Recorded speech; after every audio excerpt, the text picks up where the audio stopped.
In November 1833, ruthless mobs of local settlers drove over 1,000 church members out of Jackson County, Missouri, plundering their property and burning their homes to dissuade them from ever returning. These battered and scattered saints took refuge that winter in various nearby counties, while local church leaders sent desperate letters to Ohio to seek the counsel of the prophet Joseph Smith. As the prophet petitioned the Lord's guidance on the matter, he was told, among other things, to have those scattered saints petition government leaders for help, which they did. In fact, Missouri Governor Daniel Dunklin was quite sympathetic to the saints' plight and expressed his willingness to provide a military guard to escort the saints back to their lands and property in Jackson County. The only problem, he said, was that he could not authorize a standing army to be stationed there for the ongoing protection of the saints. This essential piece of news would soon factor heavily into the decision of Joseph Smith and over 200 saints from the east to march nearly 1,000 miles to Missouri in what would become known as Zion's Camp. Their aim was to join the governor's military escort of the saints into Jackson County and then become that standing army who would ensure the resettlement and safety of their scattered friends once Governor Dunklin's troops withdrew. In this episode of Church History Matters, we dig into some of the ins and outs of Zion's Camp and discuss what the march of a quasi-military group of Latter-day Saints led by a prophet of God might teach us about peace and violence among Latter-day Saints. I'm Scott Woodward, and my co-host is Casey Griffiths. And today, Casey and I dive into our third episode in this series on peace and violence in Latter-day Saint history. Now let's get into it. Hello, Scott. Hi, Casey. How we doing? Fantastic. Awesome. You doing good? Yeah, I mean, I'm hanging in there, basically, and I'm I'm glad we got a chance to continue this thread we've been following, this idea of violence in the history of the church. Yeah, not the most uplifting of topics, but an important one. As we set up in our first episode in this series, there have been some caricatures that have been painted about not just us as Latter-day Saints, but people of all faiths, as though religion sort of inspires violence or somehow lends itself to violence. And so we're kind of exploring that in our own tradition that we know more about. So it's important in that way to kind of check this assumption. Is that true? And so far, we haven't really come up with anything that would affirm the truthfulness of that critique. Yeah, I guess the question we're exploring here is, are Latter-day Saints like inherently violent? Is our Mm-hmm. theology violent? Does our history lend it? Yeah. There's plenty of violence in our history, Mm-hmm. as there is in almost the history of all religions, but Yeah. is there anything about us in particular that leads to greater violence? And I don't know. I was just visiting with someone in my office who was like, "Hey, when we look at Captain Moroni, in the Book of Mormon, Mm. do we see like someone we should emulate? As in, he's an awesome warrior and knew how to chop off a person's scalp, or do we emulate the parts of his personality where it seems like he's very reluctant?" And the Book of Mormon talks about how he didn't want to shed blood, Yeah. and that he only saw violence as justifiable if you were defending your home and your family. I just opened up to Alma 48:11, where he says, "He was a man that did not delight in bloodshed, Mm. but a man whose soul did joy in the liberty and freedom of his country and his brethren from bondage and slavery." So we don't want to caricature even people like Moroni, who are awesome military leaders. Mormon himself was an awesome military leader. But I think what's true of Moroni is true of Mormon as well, that he was reluctant to shed blood. And I think there's kind of a maturity that comes along with it. I remember when I was a kid thinking Moroni was awesome because those warrior reasons, like, man, that guy could kick butt. Yeah. But then when I experienced violence, which was probably on my mission, Mm. the first time I experienced, I had a gun pulled on me. Oh, wow. I had people throw stuff at me. I was forced off someone's porch a couple times. It was Florida, Scott. It was Whew. not a civilized country like where you went, which was what, Thailand? Thailand, yeah. Did you run into any rough characters in Thailand, or was everybody pretty nice? Everyone's so nice. They're just like, "Who's Jesus?" I'm like, "Okay, all right, let's start with that." And oftentimes they would say, "No, thank you, but would you like a drink of water?" Just they're so nice there. I don't know. I was geared up. I was ready for persecution. I was ready for people to pull out the Bible and want to go to town, and nobody did. They were so nice. So Yeah, I didn't really get the persecution that I've heard of. Such lore as that which happens in Florida missions. And I'm making Florida sound like a Mad Max sort of wasteland where there's just anarchy and violence, which only parts of Florida are like that. Most of Florida is very nice and the climate's good, but it's a little crazy there. I'm glad I served there. It was a fun place to serve. Good. Speaking of that, we've talked about individual acts of aggression against us, and maybe Latter day Saints, especially those that have served missions, have run into that. But at least initially, even though the ideas that Joseph Smith and others are teaching could be very upsetting to other religious people, there's only small acts of aggression against individuals. This starts to change in 1832 when there's a mob attack at the John Johnson farm. This is organized persecution. Yeah. People met together. They had a plan. They beat up and tar and feather Joseph Smith and Sidney Rigdon. But again, that's directed against individuals.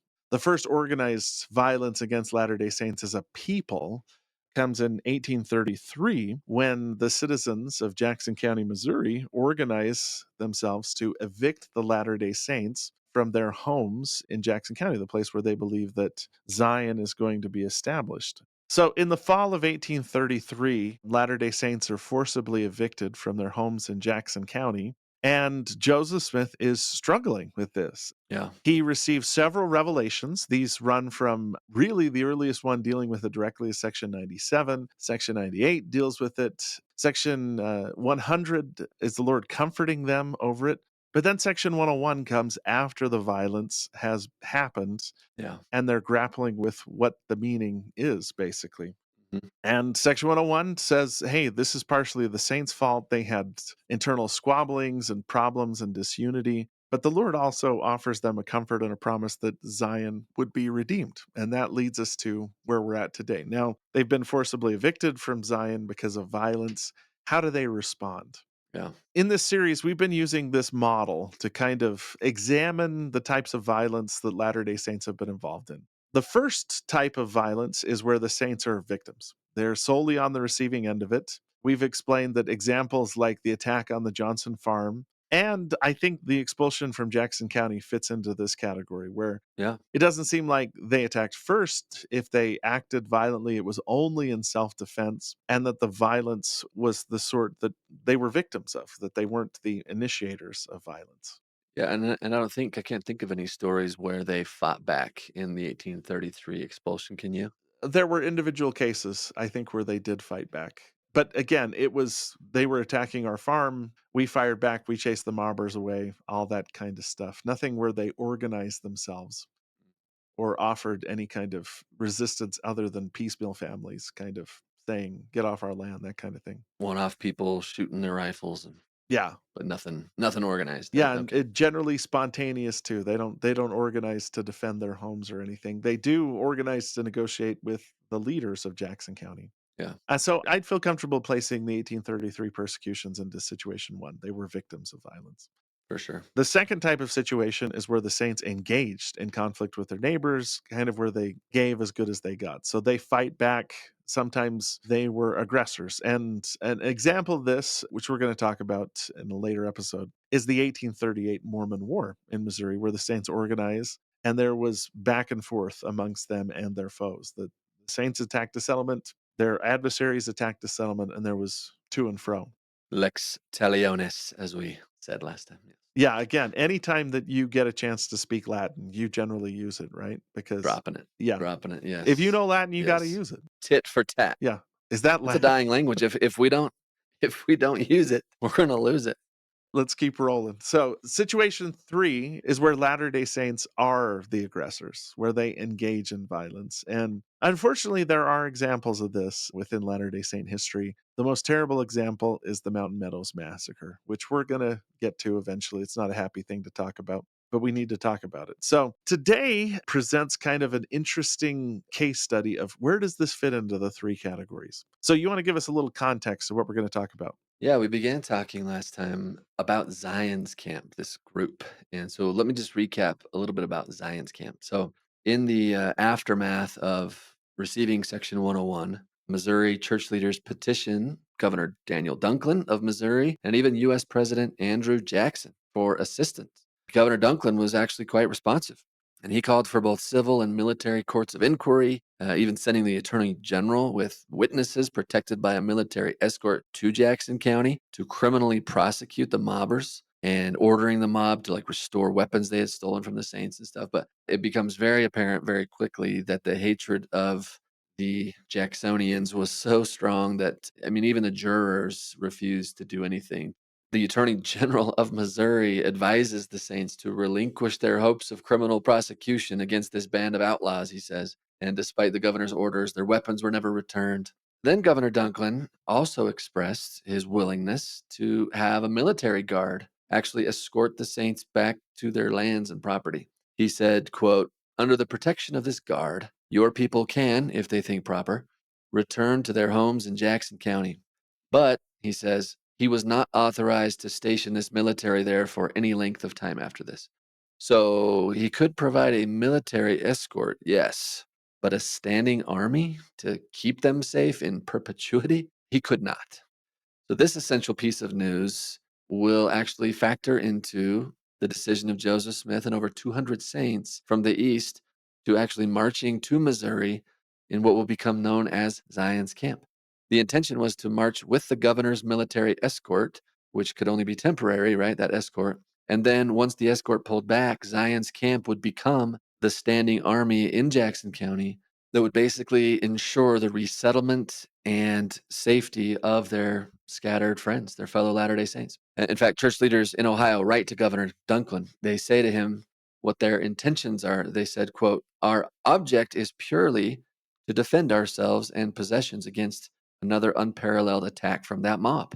Inasmuch as the executive of this state," Governor Dunklin, "cannot keep a military force to protect our people in that county without transcending his powers, we want, therefore, the privilege of defending ourselves and the Constitution of our country." Close quote. So they're just stating outright the purposes for which they envision Zion's camp actually coming in and helping where Governor Dunklin's army could not. Yeah. So that's the situational context behind church leaders' decision to form Zion's camp. I should add, too, that in Doctrine and Covenants 101, the Lord gives a parable which very much sounds like he would endorse something like Zion's camp. In fact, let me just read a little bit of it. It starts in verse 43, where the Lord says, "And now I will show unto you a parable, that you may know my will concerning the redemption of Zion." And this idea of redeeming Zion meant explicitly here, like getting the land back. Yeah. So here's the parable. A certain nobleman had a spot of land, he says, very choice. And he says to his servants, "Go ye into my vineyard upon this very choice piece of land, and plant 12 olive trees, and set watchmen round about them, and build a tower, that one may overlook the land round about, and be a watchman upon the tower, that my olive trees may not be broken down when the enemy shall come to spoil and take upon themselves the fruit of my vineyard." Then the servants of the nobleman went and did as the Lord commanded them. They planted the 12 olive trees, they built a hedge, they set watchmen, they built a tower. At least they began to build a tower. And he says, "And while they were yet laying the foundation of the tower, they began to say amongst themselves, What need hath my Lord of this tower, seeing this is a time of peace? Might not this money be given to the exchangers or invested? For there is no need of these things." And while they were at variance one with another, they became very slothful, and they hearkened not unto the commandments of their Lord. And the enemy came by night and broke down the hedge. And the servants of the nobleman arose and were affrighted and fled, and the enemy destroyed their works and broke down the olive trees. Now behold, the nobleman, the lord of the vineyard, called upon his servants and said unto them, "Why? What is the cause of this great evil? Ought ye not to have done even as I commanded you? And after ye had planted the vineyard and built the hedge round about, and set watchmen upon the walls thereof, built the tower also, set a watchman upon the tower, and watched for my vineyard, and not have fallen asleep, lest the enemy should come upon you? And behold, the watchman upon the tower would have seen the enemy while he was yet far off. And then ye could have made ready and kept the enemy from breaking down the hedge thereof, and saved my vineyard from the hands of the destroyer." Really interesting parable so far. Interesting stuff. And this is a long parable, so maybe we should pause in the middle Yeah, yeah, and do some exploring here. In the Savior's parables, the Lord of the vineyard is usually the Savior himself, right? yep, yep, The servants are his disciples. yep. It seems clear that the tower is the temple. Mm, And it seems like he's saying if you had taken a little bit more seriously the construction of the temple, you would have seen this danger coming, or the danger wouldn't have happened. Or what do you think he's saying there? yeah, that's interesting. Yeah, because Section 57, way back in 57, he said there would be a temple in Jackson County. And then in Section 84, he says it needs to be built and it needs to be built in this generation. Yeah, so I think that's fair that that's probably the thing. They were being slothful. Section 84 was what? That was September of 1832. And this is now, Section 101 is December 1833. so this is December of 1833. So they've had about a year and not a lot of progress has been made on building the temple. Do you think that might be the tower? Yeah, and I'd like to point out that it's not necessarily that they haven't made a lot of progress because they've only had a year and most of them are still moving in and setting up their. Mm-mm. It seems like in the parable what he's saying is that it's their attitude towards the temple. The slothfulness. That they've laid the foundation, which they've done, Mm, but they've then sort of backed up and said, "Yeah, what need hath my lord of this tower, seeing it's a time of peace? Might not this money be given to the exchangers or invested?" And so it doesn't seem like it's their effort to build the temple because they've only had a year. It's their attitude towards the temple that the Lord has an issue with. no, I think that's good. Obviously, the enemy's coming down and throwing down the trees and everything. This is what they've just experienced, the persecution of their aggressors here. So that's the context here of the parable. But then he says this. Okay, here's the next verses. And so to address this loss they've just experienced, the Lord of the vineyard said to one of his servants, "Go and gather together the residue of my servants and take all the strength of mine house, which are my warriors, my young men, and they that are of middle age also among all my servants, who are the strength of mine house, save those only whom I have appointed to tarry.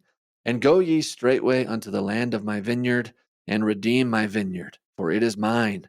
I have bought it with money. Therefore get ye straightway unto my land, break down the walls of mine enemies, throw down their tower, and scatter their watchmen. And inasmuch as they gather together against you, avenge me of mine enemies, that by and by I may come with the residue of mine house and possess the land." Okay, that sounds aggressive. Yeah, That sounds like we're recruiting a group of young and middle-aged men to go and lay some smackdown back on the aggressors here and get their land back, right? it kind of sounds like a, "Hey, go there and we're going to kick butt and take names." Yeah. And I could see how they could interpret it that way. Totally. And then when the Governor Dunklin says, "Hey, we can't," when he says, "We can escort you into Jackson County, but we can't keep a standing army." And then church leaders are like, "Well, we could provide our own standing army." And that might, in their eyes, also help fulfill part of this parable where the young men and the middle-aged men are going to be this group that like makes sure the land is not taken away again. So that's interesting, right? So Governor Dunklin, in combination with this parable from 101, seems to give them all the encouragement they need here to maybe start thinking in this direction. And then section 103 makes it explicit. Section 103 is where the Lord actually says straight up. He actually interprets the parable, in fact, a little part of it. He says, we go over to section 103, verse 21. He says, "Verily, verily, I say unto you that my servant Joseph Smith Jr. is the man to whom I liken the servant to whom the Lord of the vineyard spake in the parable which I have given unto you. Mhm. Therefore, let my servant Joseph Smith Jr. say unto the strength of my house, my young men and the middle aged men, gather yourselves together unto the land of Zion, upon the land which I have bought with money, that has been consecrated unto me. And let all the churches send up wise men with their monies and purchase land, even as I have commanded them. And inasmuch as my enemies come against you to drive you from my goodly land," he says, this is verse 24, "ye shall curse them, and whomsoever ye curse, I will curse, and ye shall avenge me of mine enemies, and my presence shall be with you, even in avenging me of mine enemies unto the third and fourth generation of them that hate me." Mm, And then he drops this, mm. "Let no man be afraid to lay down his life for my sake. For whoso layeth down his life for my sake shall find it again. And whoso is not willing to lay down his life for my sake is not my disciple." Close quote. Whew. So now section 103 is making explicit what section 101 only hinted at in parable form. I want to push back a little bit here. Yeah, yeah, yeah. It's interesting that the language is, let's see here. He says, verse 23, "Let all the churches send up wise men with their monies and purchase lands, Yeah, even as I have commanded them." That's not violent language. that's not violent. And then he says, Inasmuch as mine enemies come against you to drive you from my goodly land, which I've consecrated to be the land of Zion, even from your own lands after these testimonies which have brought before me, ye shall curse them. Whomsoever you will curse, I will curse. Which, again, he could have used more violent language there. He could have said smite or destroy, Uh-huh. but he uses the word curse, which I don't know. Do you think that's just verbal, possibly? Like, I mean, it is less violent than other Old Testament language like smite. yeah. But he does also say, "Ye shall avenge me of my enemies," and that's kind of violent language, isn't it? Verse 26, yeah. Yeah. And then verse 27, he says, "Don't be afraid to lay down your life for my sake." That kind of implies There might be violence. there might be the kind of conflict that leads to you losing your life. Yeah, it could be violent. It seems like he's saying to them, "Be prepared for violence." Yeah. But notice it's defensive posture, right? Like he says, Yeah. verse 24, "Inasmuch as my enemies come against you to drive you from my goodly land, then you can spring into action." I'm not asking you to instigate any violence here, but you are authorized to curse and avenge. And if you die, that's okay.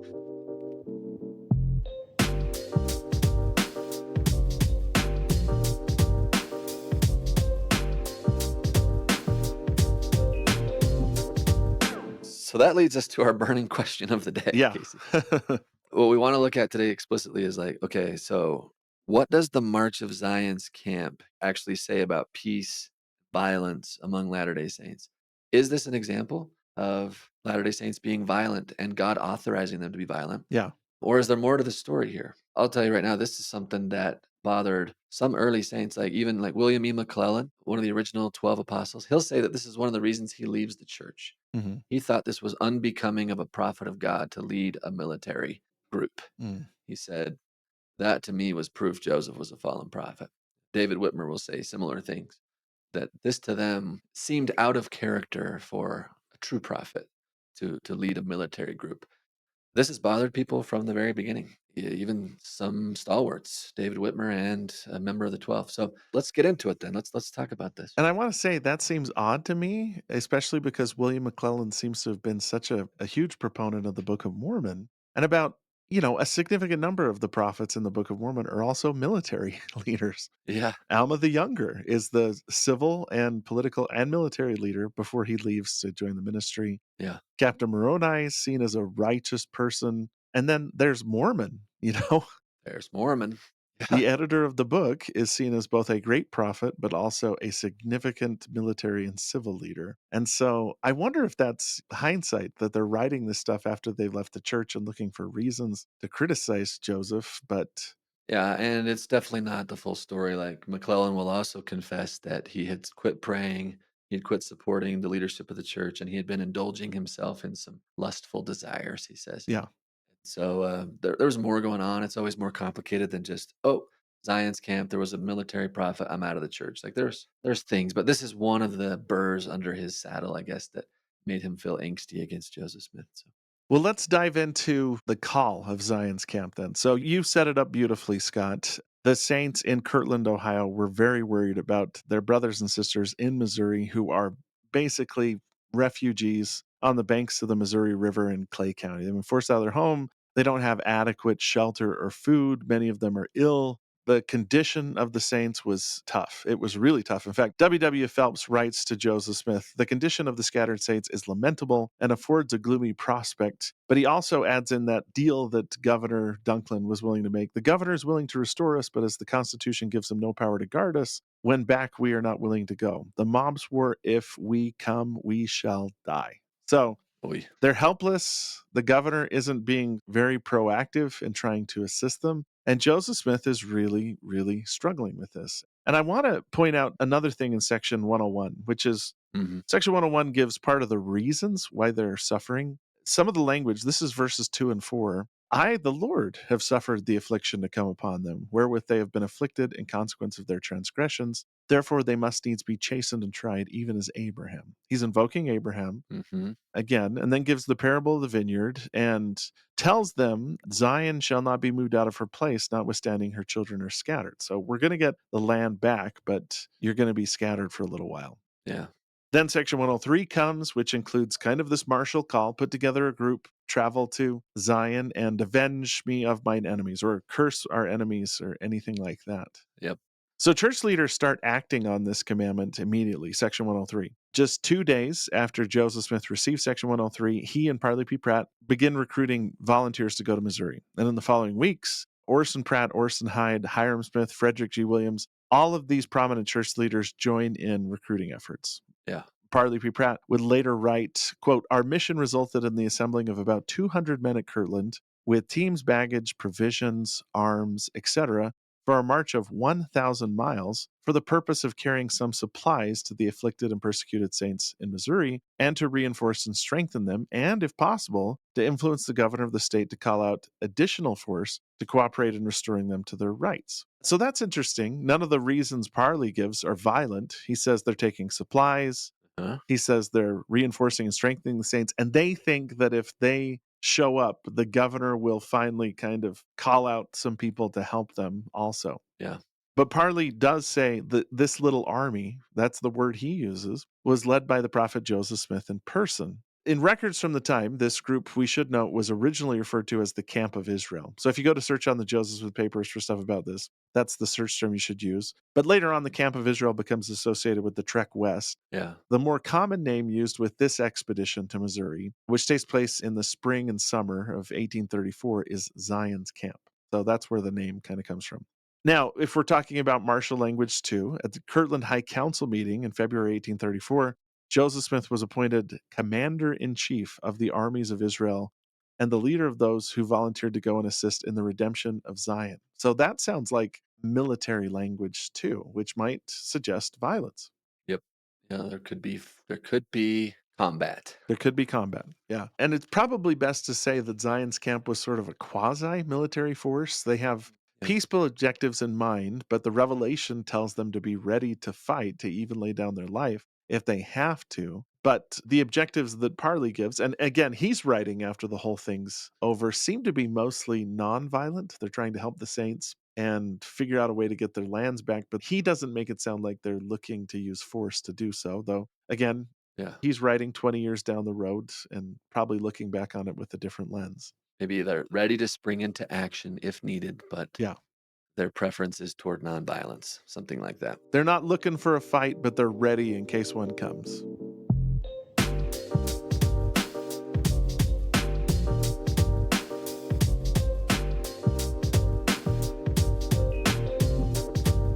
So, as the camp journeys from Ohio to Missouri, Joseph Smith counsels the men in the camp to keep the commandments of God and be united in faith, and he promises them deliverance from their enemies by obedience. If they're unfaithful, they were warned that the Lord would, quote, visit them in his wrath, as he had the children of Israel, and, quote, vex them in his sore displeasure. So there's a pretty high standard here of obedience and compliance to the commandments of God. There were two divisions in Zion's camp. One was led by Joseph Smith from Kirtland, Ohio, and the other one was actually led by Hiram Smith from Pontiac, Michigan.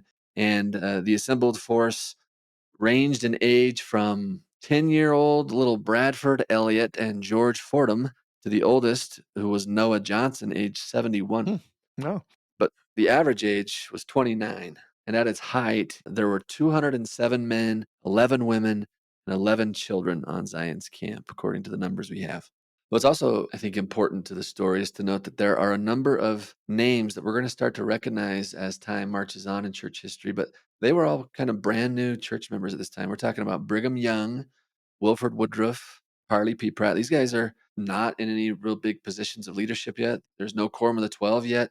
These are some future leaders of the church we're going to want to keep our eyes on, and they are going to talk in hindsight about how formative this was to march with Brother Joseph.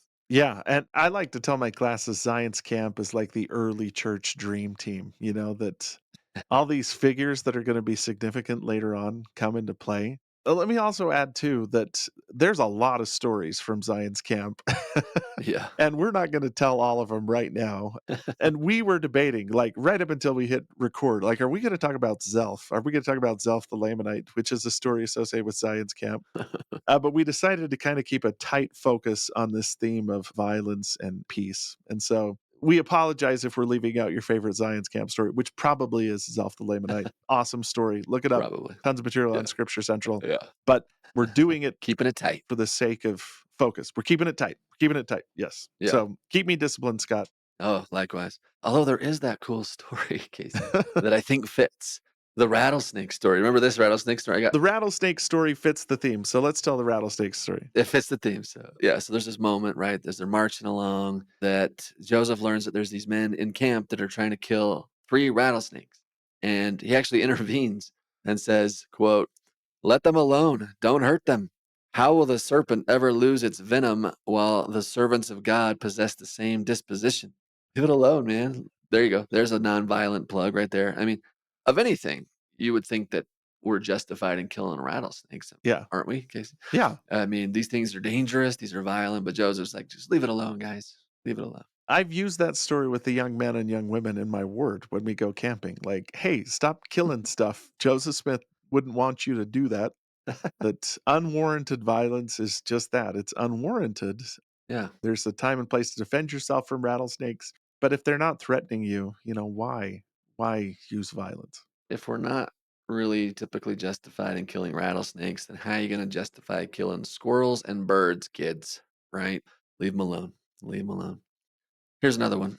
On another occasion, Harley P. Pratt, who was, he says, riding to near exhaustion to catch up with the camp, he dismounted and collapsed into a deep sleep.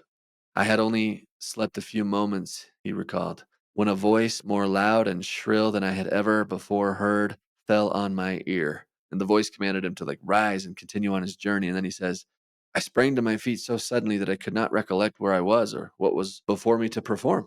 So then he got up and started heading to the camp. And when he got to camp, he related the experience to Joseph, who told him the voice was an angel of the Lord. Joseph later wrote, God was with us, and his angels went before us, and the faith of our little band was unwavering.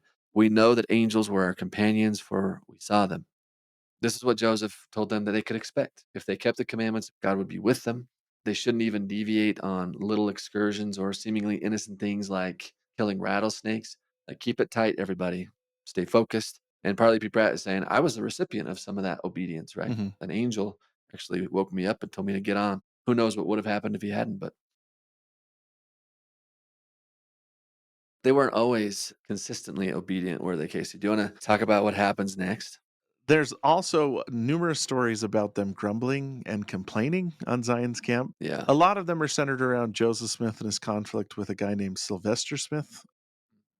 No relation, by the way. They're just both Smiths. That they went back and forth. Like Sylvester Smith threatened to shoot Joseph Smith's dog if he didn't stop barking, and Joseph Smith said, "I'll whoop you if you if you do anything to my dog." Yeah. Oh, And man. it feels like any travel narrative, and they're using very much like the scriptural lens to look at their travels. There's murmuring and there's complaining. Yeah. Joseph Smith, when he's looking back on Zion's camp, said, I told them they would meet with misfortunes, difficulties, and hindrances, and I exhorted them to become united, that they might not be scourged. These are difficult circumstances. It's several hundred miles to go from Kirtland to Missouri. The pace is brisk. They travel up to 40 miles a day. Mm. The wagons, and we don't always realize this, but in the 19th century, you didn't ride in the wagon. The wagon was where you carried your baggage, and then you walked alongside on foot. One member of Zion's camp, and there's a nice little article written about this young man, said that our toes were so galled that our stockings were wet with blood. Wait. And others, like we mentioned, Sylvester Smith complained throughout the journey. They don't like the food. They don't like that they had a lack of water, but they keep going. Remember the old seminary video that has Sylvester Smith? He's always complaining, there's no more fresh water. Yeah. No more fresh water. Anyway, Good stuff. how are we supposed to eat this rancid mess? How are we supposed to eat this rancid? Yeah, it's funny how, in my mind, that will always be Zion's camp to me, that old classic seminary video. It was pretty good. It was classic. It was so good. But it is bad. I mean, some of the written sources, one written source says the only way they could find water to drink was gathering dew by scooping a dish suddenly through the grass. I mean, that's pretty extreme. Wow. A lot of the narratives center this as kind of this difficult journey, but they also have the opportunity to learn along the way. They eventually make it to Missouri. They go right to the border of Jackson County, where their lands are, and They wait for the governor to act. And it seems like if there's going to be any violence, this is the point where it's going to happen. But this is an interesting part of the narrative, too, because the only battle that Zion's camp engages in, and you could call it a battle or not, depending on Hmm. how you look at it, is what's popularly known today as the Battle of Fishing River. This is a cool story. This is a cool story. Yeah. And we got to tell this story. I love it. Yeah. Zion's camp gets to Fishing River in late June. It's this little stream that separates the boundary of Jackson County. They're camped on the Fishing River. Several men ride into their camp and start issuing threats and claiming that 300 men are coming to attack. And Zion's camp is smaller than that. Wilford Woodruff is the one who tells the story. But according to Wilford Woodruff, he said, quote, "In a few minutes, the whole heavens were covered with a pall as black as ink. This storm comes out of nowhere and struck with such violence that the men of Zion's camp scramble for cover, some seeking shelter in a nearby Baptist church." Wilford Woodruff later says, "The prophet Joseph came in, shaking the water from his hat and clothing, and said, 'Boys, there is some meaning to this. God is in this storm.'" And Scott, that is in the video. That's one of the awesomest moments that are there. That is a great moment. And then they sing a song and they show the mob in the video struggling. I mean, again, you got to watch this. It's epic. Gotta watch it.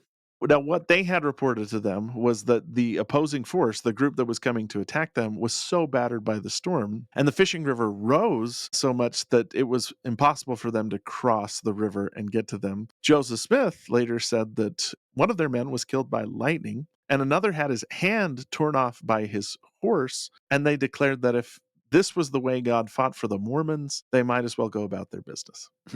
Good stuff, right? Good stuff. Good stuff. And you would think this is the opening salvo of the redemption of Zion, right? That, Yeah. oh, yeah, if this is the kind of thing that's going to happen, we're going to go in and we're going to clean house. But that's not what happens either. God is with us. God is with us. Yeah, God is with us. No way those guys can stop us. Yeah. Yeah. But then plot twist. Plot twist. Yeah. So then once they get there, right on the edge of Jackson County, as it were, a group of messengers were sent to the governor. And the governor, seeing the writing on the wall that this was going to be a bloodbath, he knew that if he escorted the saints into Jackson County and then pulled out, there would definitely be fighting and there would be a lot of loss of life. And so actually at this point, the governor reneges on his offer.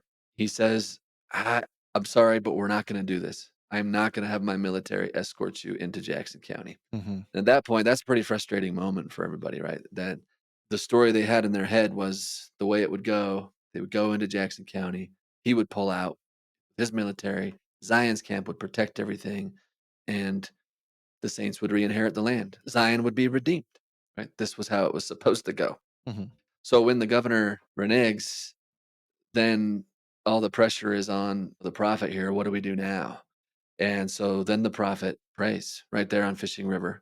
And it was June 22nd, 1834, where section 105 is received by the prophet. Yeah. And he's actually told that the camp should disband because the Lord says, quote, "In consequence of the transgressions of my people, it is expedient in me that my elders should wait for a little season for the redemption of Zion," close quote.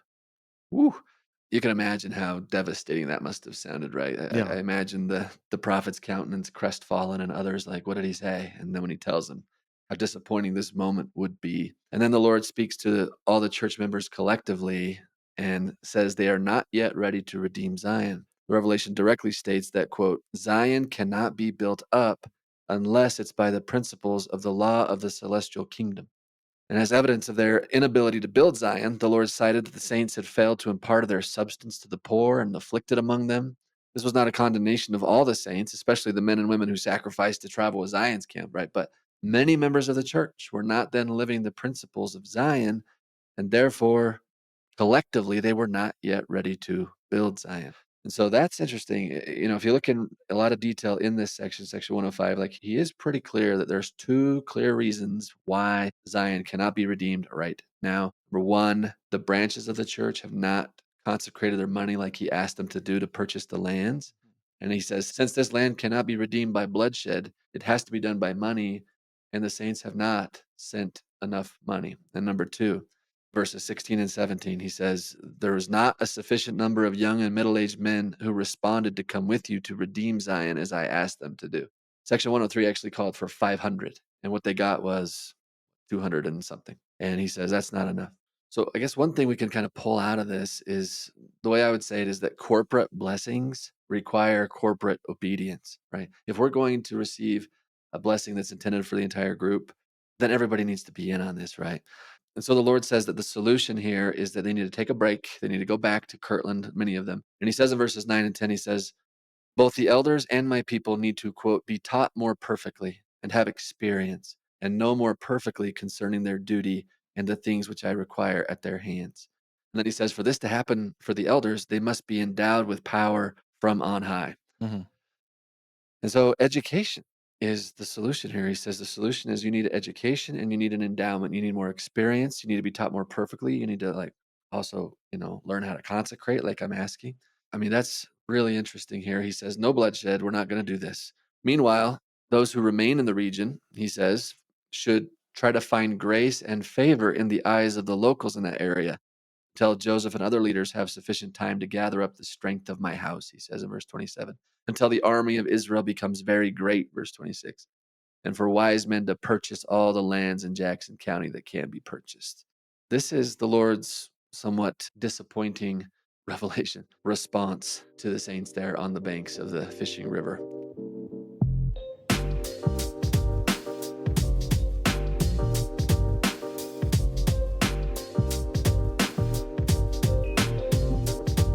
So then what happens? How do they respond now, Casey? The Lord tells them he'll fight the battles of Zion, but like you said, that meets with mixed emotions. William Cahoon, who was there, wrote, many in the camp murmured because we were not permitted at this time to restore our brethren and sisters to their homes and defend them at all hazards. Mm-hmm. And George A. Smith, this is Joseph Smith's cousin. He's in the video too, by the way. He's like the central character. Yeah.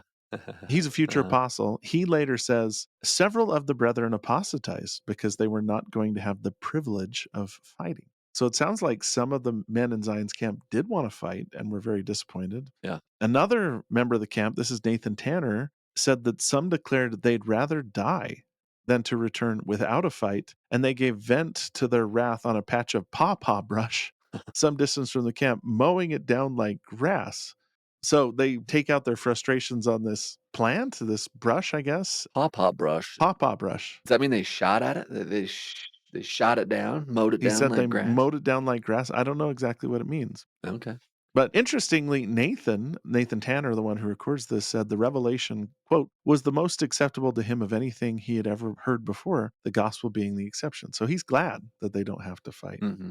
Yeah, that's really interesting that he feels relieved by that revelation and others were feeling deeply disappointed by the revelation.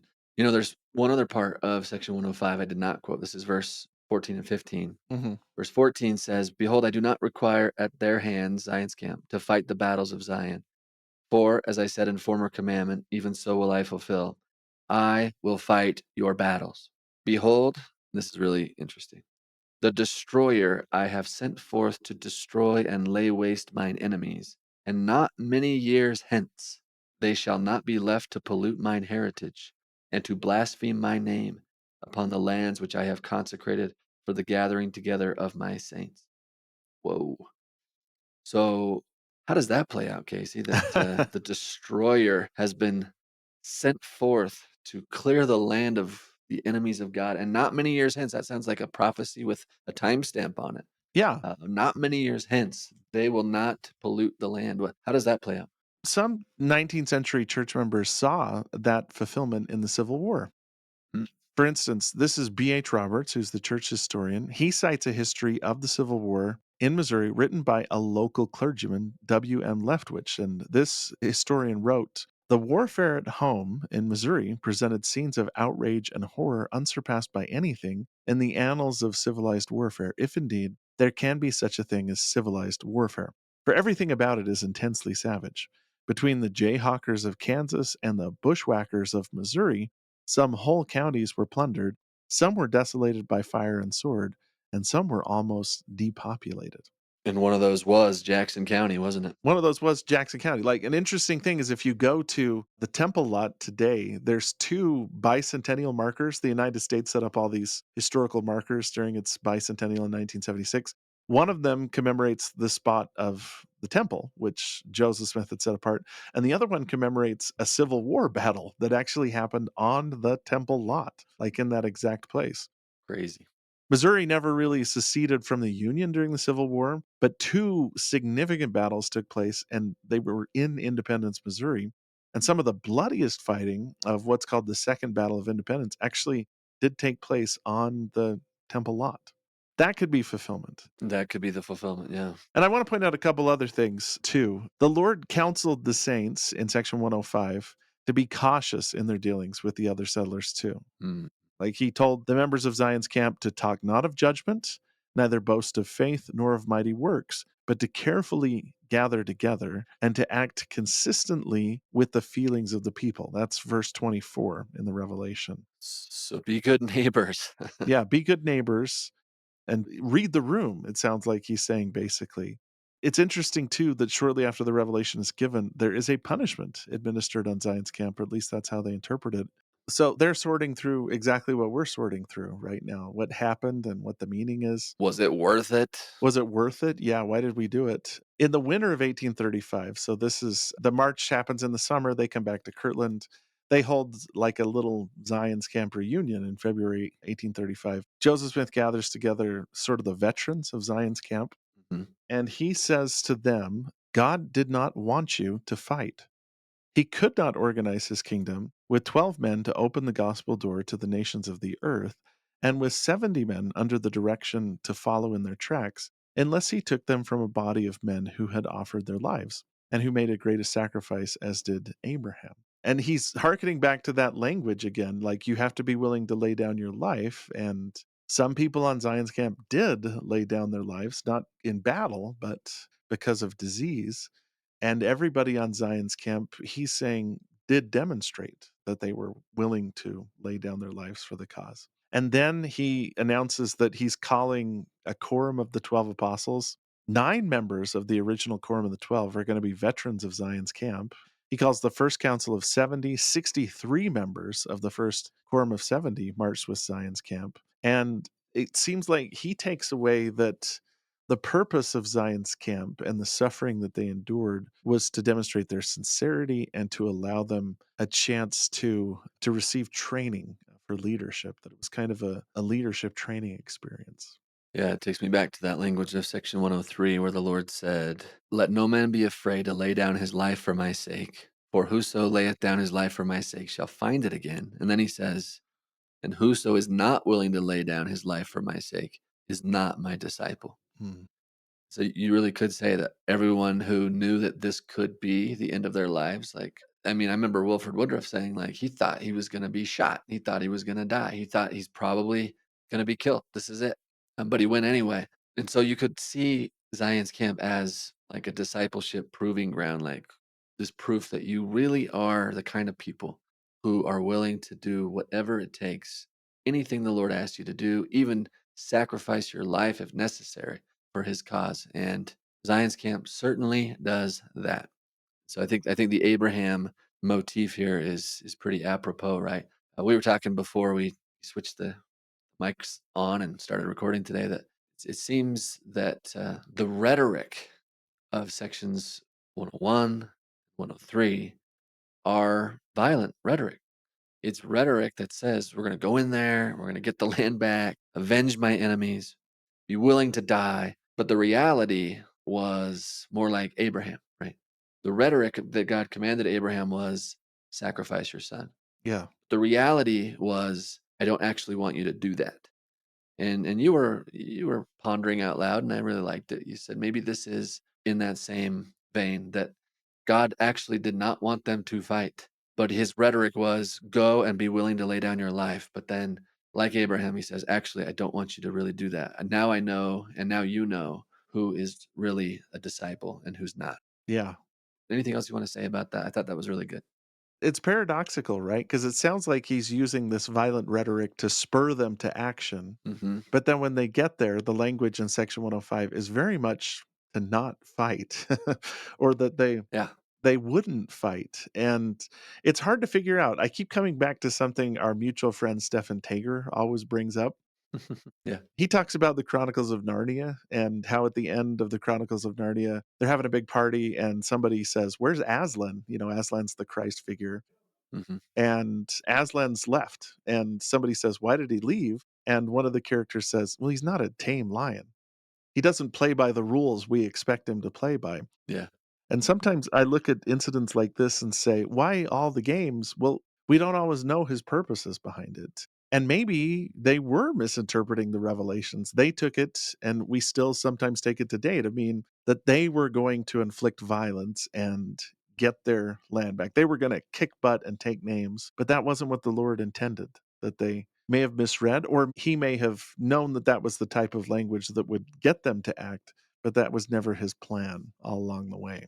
So the subtext here is I want to know who's actually willing to spring into action for my cause when you think you might lose your life for my sake. Like, Yeah. and then from that group of those who had proven that, he then calls 9 of the original 12 apostles and many members of the 70. And we always see that in hindsight, this was this proving ground for these apostles and 70s to rise up. And I think this is why. I think this is why we see it that way. Yeah. They themselves talk like this. Maybe we should quote them a little bit here. For instance, Brigham Young said that when they got back from Zion's camp to Kirtland, a brother said to me, quote, "Brother Brigham, what have you gained by this journey?" This is in the video. Yay. I replied, "Just what we went for. But I would not exchange the knowledge I have received this season for the whole of Geauga County, for property and mines of wealth are not to be compared to the worth of knowledge." Classic Brigham Young. But this, I got everything I was supposed to get from Zion's camp. Like Brigham got it, right? Yeah. Still quoting from Brigham. He said, "Ask those brethren and sisters who have passed through scenes of affliction and suffering for years in this church what they would take in exchange for their experience and be placed back where they were it possible. I presume they would tell you that all the wealth, honors, and riches of the world could not buy the knowledge they had obtained could they barter it away. Let the brethren be contented, and if you have trials and must see hard times, learn to acknowledge the hand of the Lord in it all." Yeah. Let me do a quote by Wilford Woodruff, another Zion's Camp participant. This is from an 1869 discourse.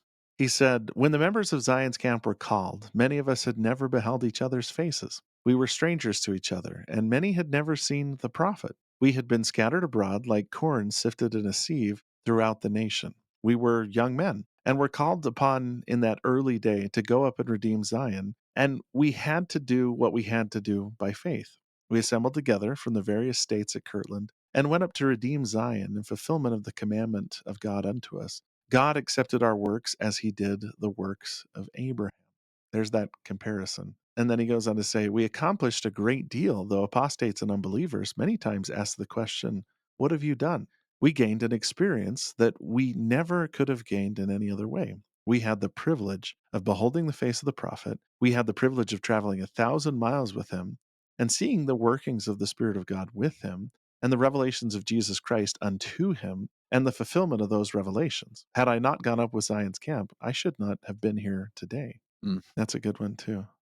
Let me ask you this. Was Zion's camp a failure? Yes or no? Yes and no. There's no easy solutions to this one, right? Because, I mean, if their stated purpose is to get their land back, then yeah, it's a failure. Failure, yeah. Several people die. That's tough, right? But it seems like they're able to reframe Zion's camp to say, well, what were we actually supposed to do? Was this like when Abraham was asked to offer up Isaac, and that was never the point? Like, God did use violent rhetoric, like, I need you to sacrifice your son. Yeah. But in the end, that wasn't what the point of the experience was. God led him to believe he was going down one road when in reality he had a completely different lesson in mind for Abraham and for the men of Zion's camp. So in that way, it would be a success. Yeah. What a topic. Back to our burning question then. So as we look at all this in hindsight, Casey, so what does the March of Zion's camp say about peace and violence among Latter-day Saints?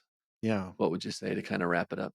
It's hard to put it in any one of those 3 categories, right? Because they're active participants. They're not victims, the people in Zion's camp.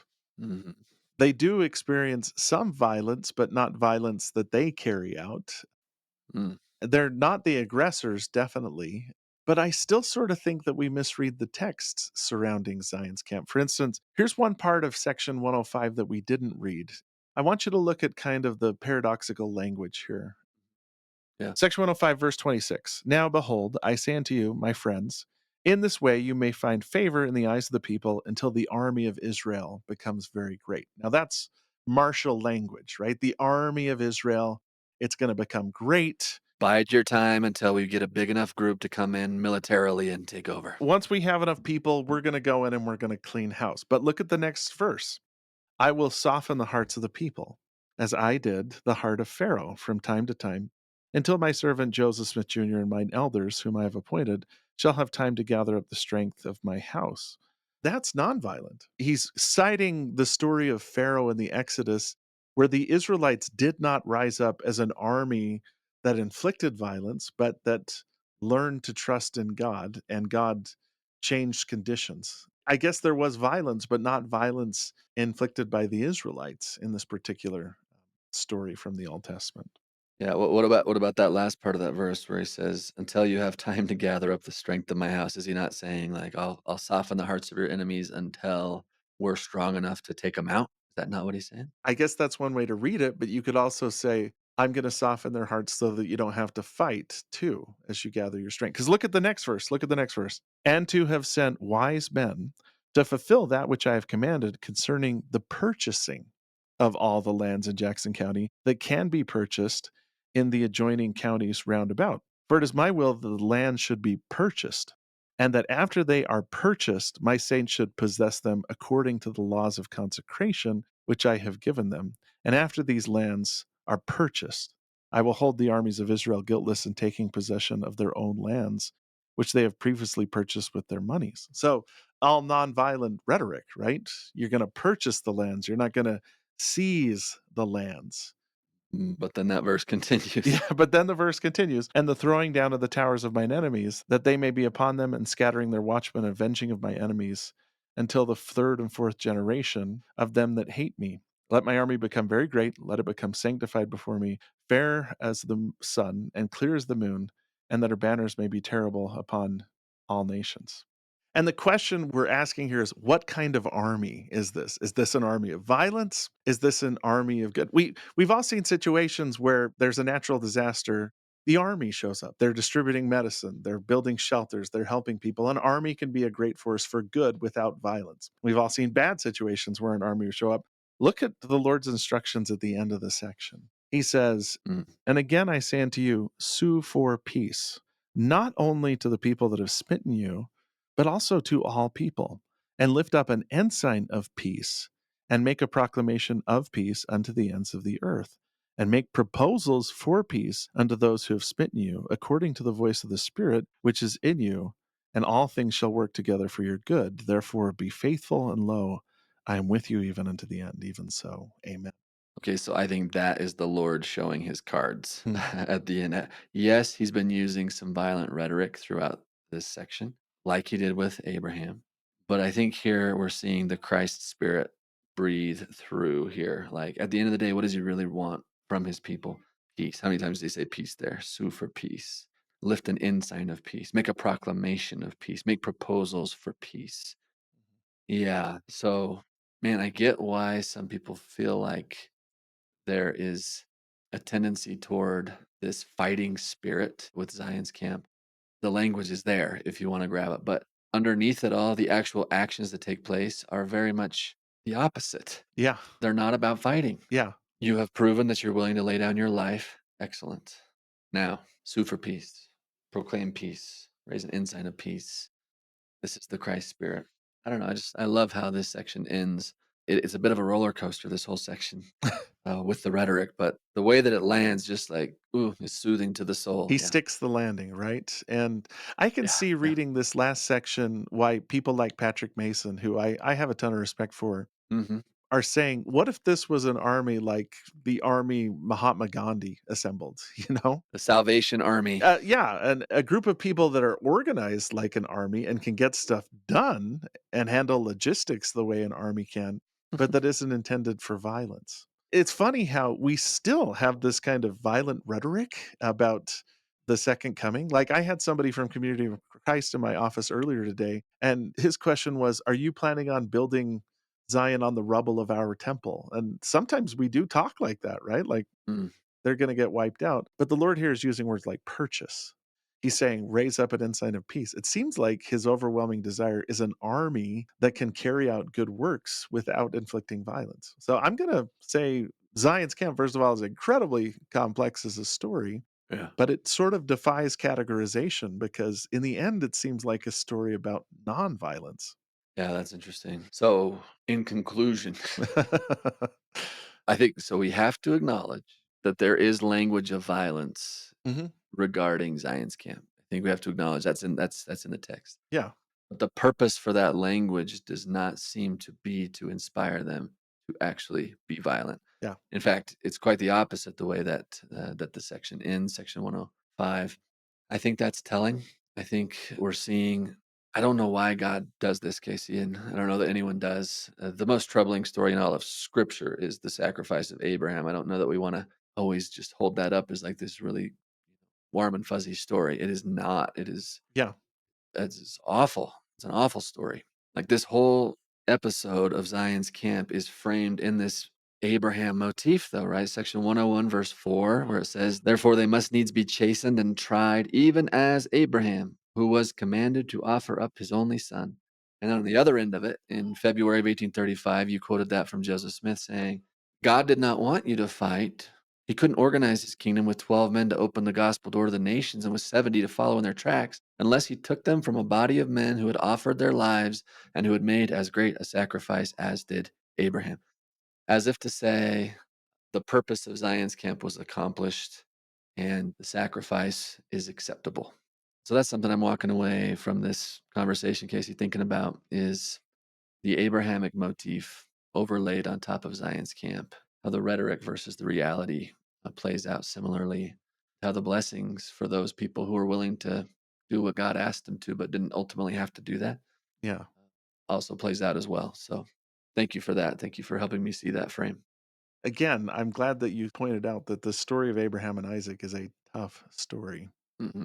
There's no easy answers there. It introduces the complexity of religious faith and what God sometimes asks us to do, and sometimes the paradoxical nature of faith. Zion's Camp is another one of those stories like Abraham, where I don't know if we have all the answers or if we've picked out the full lesson yet. It's one of those stories you can go back to again and again. Yeah. But I think the lesson I'm taking away today is that the Lord doesn't want Zion, the new Jerusalem, built on a foundation of blood like the old Jerusalem has been. And that's a lesson Latter-day Saints should take to heart, that as we build our communities and build Zion in our own way, we don't want to repeat the mistakes of the past and create another Jerusalem that will just be drenched in blood and continually marched over and trodden underfoot by armies. Well said. Well, that was a fun ride. Thank you, Casey. I really appreciate that. Yeah, lots of twists and turns there. Boy. Yeah, I don't know that we solved everything, but what a provocative episode to consider. Yeah. Thank you so much, man. We will see you in episode 4. Thank you for listening to this episode of Church History Matters. Next week, Casey and I analyze the violent events that took place in northern Missouri in the summer and fall of 1838, during what is commonly referred to as the Mormon War, when, for the first time, the Latter-day Saints engaged in organized retaliation against their enemies. If you're enjoying or gaining value from Church History Matters, we would love it if you could pay it forward by telling your friends about it or by taking a moment to subscribe, rate, review, and comment on the podcast. That makes us easier to find. Today's episode was produced by Scott Woodward and edited by Nick Galletti, with show notes and transcript by Gabe Davis. Church History Matters is a podcast of Scripture Central, a nonprofit which exists to help build enduring faith in Jesus Christ by making Latter-day Saint Scripture and church history accessible, comprehensible, and defensible to people everywhere. For more resources to enhance your gospel study, go to scripturecentral.org, where everything is available for free because of the generous donations of people like you. Let me say that one more time.